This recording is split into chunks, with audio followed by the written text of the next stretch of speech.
Interrogé par Télé Loisirs à l'occasion de son grand retour à la présentation de Dance Machine, 30 ans, la soirée événement, le dimanche 28 mai 2023 sur W9 à 21h05, Ophélie Winter s'est confiée sur ses amours. À Ophélie Winter et l'amour. Dieu lui a donné la foi. Et aussi un cœur qui a beaucoup battu pour les hommes. Elle n'était pas encore connue que déjà, l'interprète de Shaimon U faisait tourner les têtes. Elle n'avait en effet que 17 ans quand Prince est tombé sous son charme. Du chanteur, elle dit volontiers qu'il est l'homme qui lui a tout appris, qu'il a été son mentor. Le lendemain de la mort de Prince le 21 avril 2016, Ophélie Winter n'a d'ailleurs pu retenir ses larmes sur le plateau du Grand Journal. De MC Solar à Alain Chabat. Depuis cette première idylle, Ophélie Winter a vécu plusieurs relations plus ou moins sérieuses.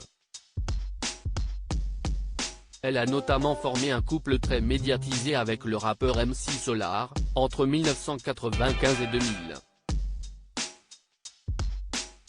Une relation exaltante, fusionnelle, mais aussi torturée, selon elle. Les disputes, les mensonges et les accès de colère les plus spectaculaires étaient pardonnés sous prétexte que je vivais avec un artiste. J'aurais fait n'importe quoi pour que notre couple, toujours en sursis, tienne un peu plus longtemps, a-t-elle raconté dans Résilience, Retour sur un destin hors du commun, son autobiographie, sortie en 2021.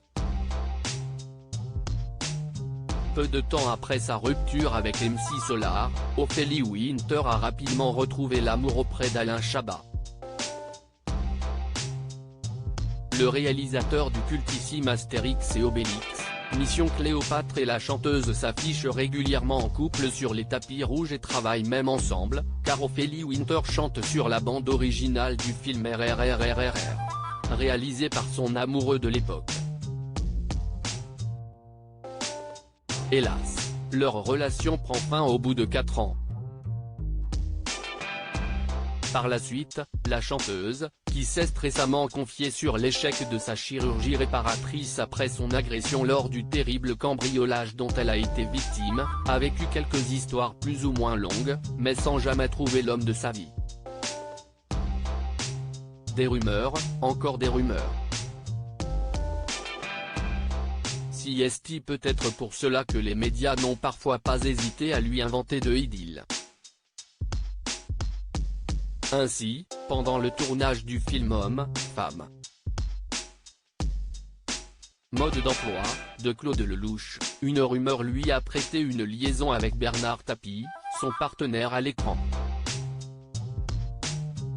Ce qui n'a pas manqué de faire réagir Dominique Tapie, qui avait alors découpé dans un journal une photo les montrant tous les deux ensemble pour la planter avec un grand couteau dans la porte de sa chambre. Et il suffit qu'Ophélie Winter quitte quelques jours l'île de la Réunion, où elle habite depuis 4 ans et où elle savoure un bonheur retrouvé, afin de passer quelques jours à Paris, pour que les médias lui attribuent une nouvelle conquête. En effet, alors qu'elle était présente à la soirée d'inauguration du Palais des Glaces, le 13 mars 2023, Ophélie Winter a accepté de prendre la pause avec Michael Chetry, le nouveau directeur de la salle. Il ne fallait pas plus pour leur prêter une idylle, ce que l'interprète de Dieu m'a donné la foi a tenu à démentir dans le cadre d'une interview à Télé Loisirs. Un entretien accordé à l'occasion de son grand retour à la présentation de Dance Machine, 30 ans, la soirée événement, le dimanche 28 mai 2023 sur W9 à 21h05. Tout est faux, tempête-t-elle. Je l'ai rencontré 2 fois pour évoquer plusieurs projets avec lui. Il m'a demandé d'être présente à la soirée de réouverture du Palais des Glaces. J'ai accepté de faire des photos avec lui et, Quand j'ai atterri à La Réunion, j'ai reçu une flopée de messages me félicitant d'avoir retrouvé à l'amour. Encore une fois, certains journaux ont raconté n'importe quoi. Voilà qui est dit. À lire aussi le greffon au niveau de mon nez n'a pas tenu, Ophélie Winter se confie sur l'échec de sa chirurgie réparatrice, après son agression.